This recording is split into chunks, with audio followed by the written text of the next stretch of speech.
Right, people. I think. Oh, oh. Uh,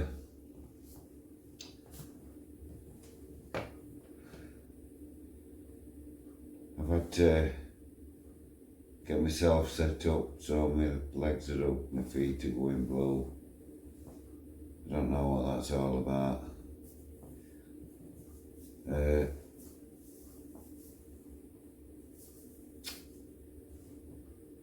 God, the tingling like mad. See what it is with this nerve damage. You get two types of symptoms. One's created with nerve touching bone, pressure to nerve, because it's touching bone, instead of a gel, that protective gel that should be between nerve and bone.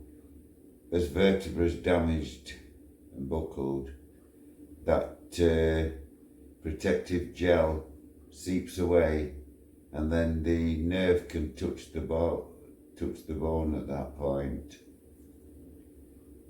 So then that wears the nerve, and that creates damage to the nerve, and it repairs like scar tissue. So if that particular nerve were doing out really important,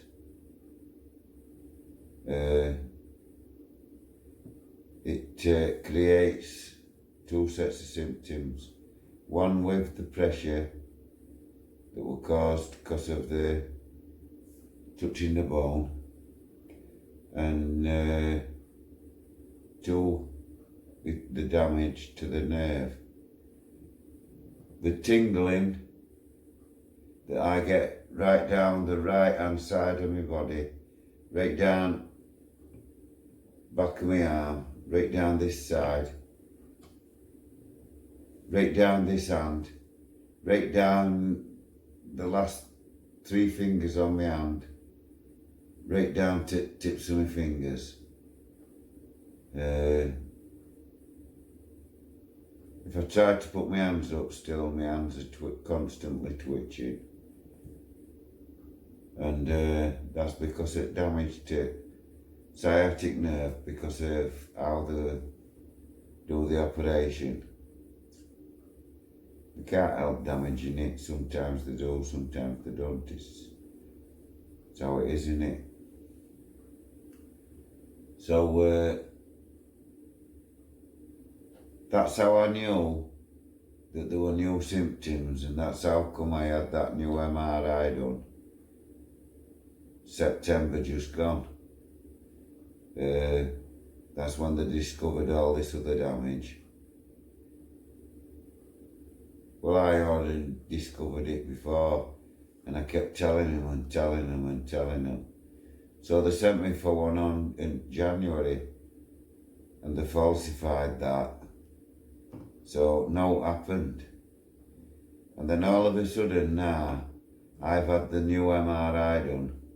They've got another MRI now that's saying same as the one that I've just had done. So they can say, well, yeah, of course it would, wouldn't it, you know. But that's not the one that they gave me, that they charged me £20 for when I asked them for a copy of it, when it was first done. So now the argument is, I'm saying, well, fair enough. You're saying that they did a 40-minute MRI in, you're now saying 15 minutes. Because I said 6 minutes maximum I were on MRI machine. You're saying no, I wasn't. I were on 15 minutes and I had a panic button and headphones. You're lying on both parts. You still couldn't perform even just a neck or just a hip in 15 minutes. Neck can take half an hour, 40 minutes on its own. And then you've got lower back. So it won't happening, would it? Not in 15 minutes. Not in 6 minutes. Either way, won't happening, it didn't happen.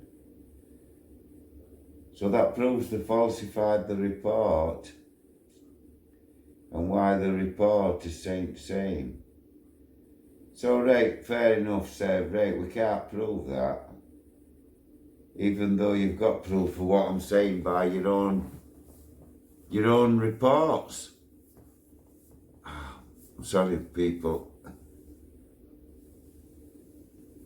What happens with my legs, back, everything? You know when you get like a muscle strain and it feels like muscles trying to tear off, whether it's your neck or wherever. So and it's got that pain that, oh. Well, I get that on both sides of my body. Oh my God, what's that?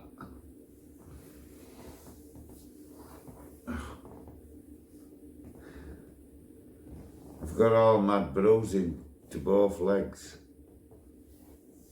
All on bottom. On both sides of my feet. And it looks like somebody's beaten with sticks. Oh God. Oh.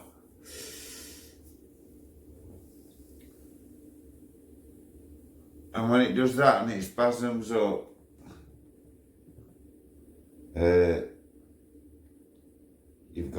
you've got to sort it out, because it's not just going to go away, it gets worse.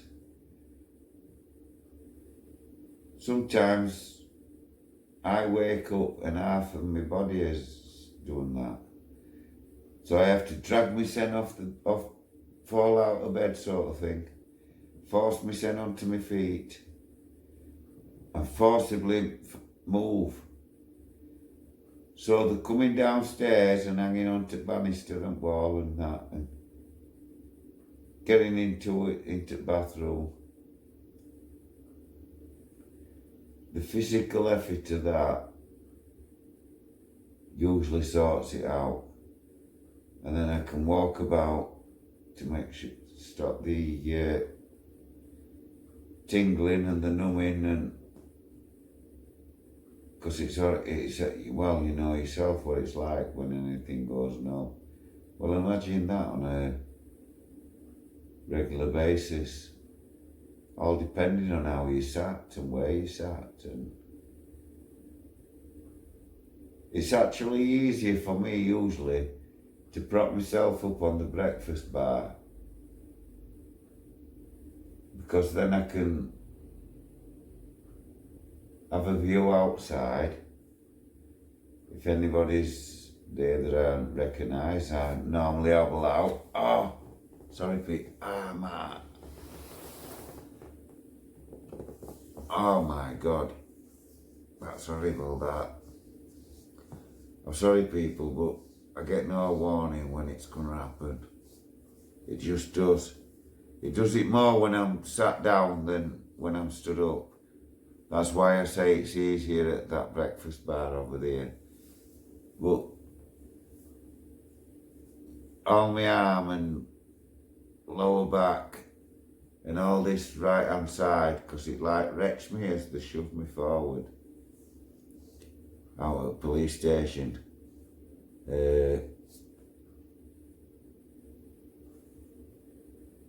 So I'm just glad by pure luck my phone managed to turn on fast enough. And that's because I twigged on it weren't going to load up fast enough going live. So before I even set off from charge desk, I made sure I'd changed it onto normal camera. So it was already in process of trying to load up. So as soon as I went through that first set of doors, it lit up and I was able to tell them I was filming them and make sure they didn't get hold of my camera. Then they pushed me out and like turned and I went to run back through the double doors, because then you can't film because it's got blockers. It's only the public areas that haven't got blockers, because they can't put blockers on them. That's why your phone still works in public areas. And outside, they shine all them lights and everything that target your phones. If you're walking up near an open prison with a phone, they target your phone straight away with light. So when you're looking at your phone, you're thinking it's the sun, and it ain't. It's them. That's why they kept trying to lure you back to the gatehouse, because that's where they had the spotlight thing, reflected. So it reflected. Didn't you notice when we were in that shop? While we were in that shop, that light kept trying to, and that screw kept standing with his back, with that window above his head.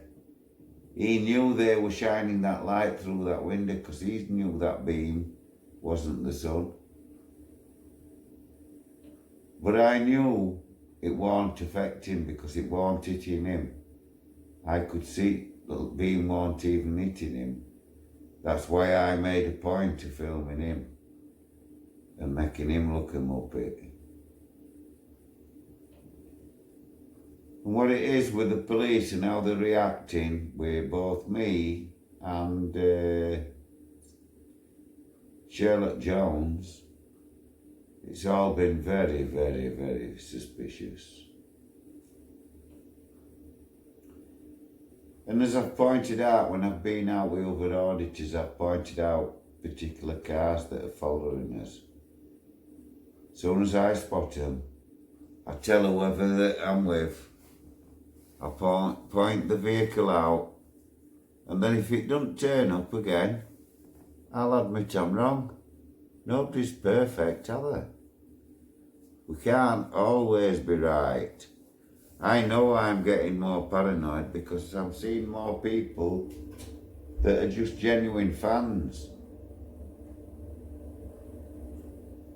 The man that come to my door that I've said is a bit weird, it is actually a bit weird, that mate. But I'm not saying you're some weirdo. But first off, mate, you don't go to somebody's house masked up, do you? It's not on, is it, mate? Especially when you know that they know, you know that they don't know you. And you know I'm an old man. It's all a bit strange, mate. It made me a bit paranoid. If you are genuine, big respect to you, mate. But I'm sorry, mate, I can't be coming out and saying hi to people. I'm not some pop star.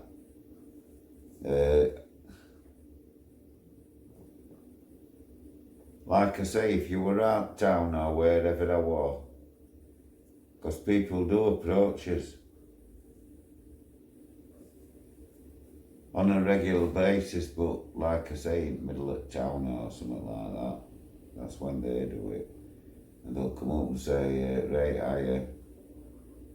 And they know we're filming. And they don't come masked up, mate. Do you talk to your friends and family and that masked up, mate? Really? No, it's not on, is it, mate? Especially when you know what sort of life that I've led. Being masked up, going to your mate's house or to see somebody and say, "Hiya mate, I'm your fan." You wouldn't go masked up, would you? I thought that would have been suspicious. But so did my mate that were with me, and his family that were actually sat in living room. They were already telling me that wasn't right, and shall we film him?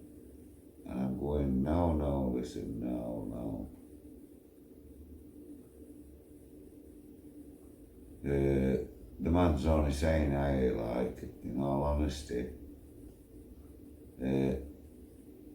But I would appreciate it, mate, if you just say hi in your comments, and I'll answer your comments, mate, to the best of my ability anyway. I'm not perfect, I'm just telling what's been with my life, and I'm not meaning to offend anybody whatsoever.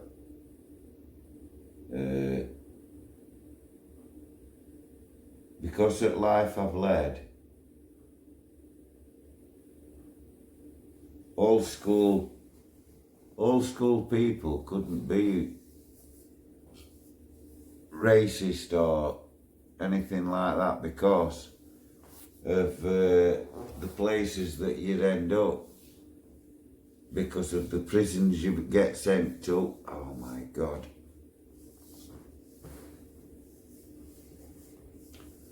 I'm in a lot more pain than usual.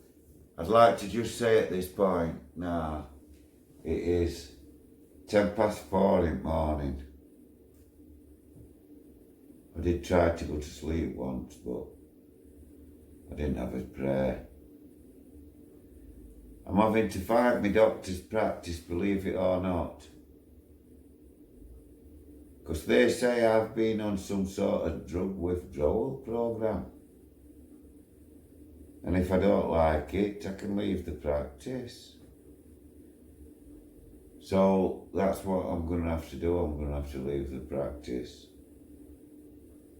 But I don't know whether to just stick fast at the minute, because they want me to just bow out and leave them without the stress. At the minute, it would be to their advantage if I did, I think. That might be just me getting paranoid again, but I very much doubt it. I've got a complaint against my doctor, Dr. Johnson, at Hemsworth surgery at the Grange and Greenview Medical Centre, and it covers Hemsworth, Kinsley, Fitzwilliam, Upton,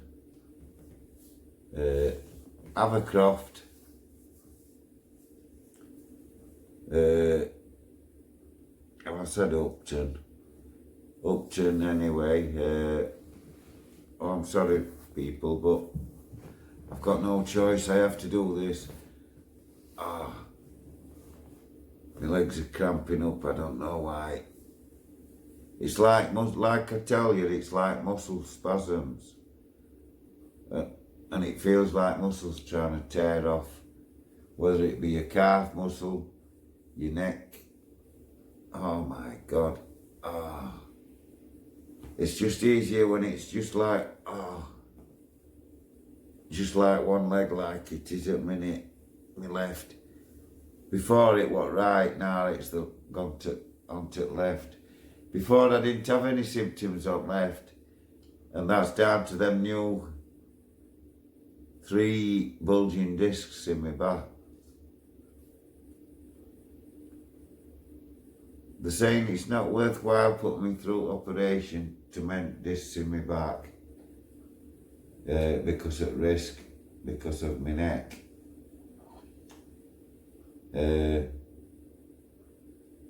found this more than useful, this stick, but I broke my strap. I had a strap that went on it here. It fit here on bottom and underneath the brass, and you've got it round your wrist, and it's pretty loose, but it was pretty handy because of my hands. I can't really feel a lot in my hand, but because of how this stick is, the horse's head, it means I can put my hand on the top and took my thumb underneath which is actually the best part of my hand, my thumb. It's down your little finger and up towards the middle of your hand, where all problem is, on both sides, left and right now. So I can tuck my thumb under nose at horse. So it's like that, you know what I mean? It's easier to carry, and it's because I don't actually have to physically walk, although I do have to sometimes. Sometimes I can't even stand up. I've got crutches over there. I've got a bolt, and it's neither a left or a right, and that's for when I damage my feet.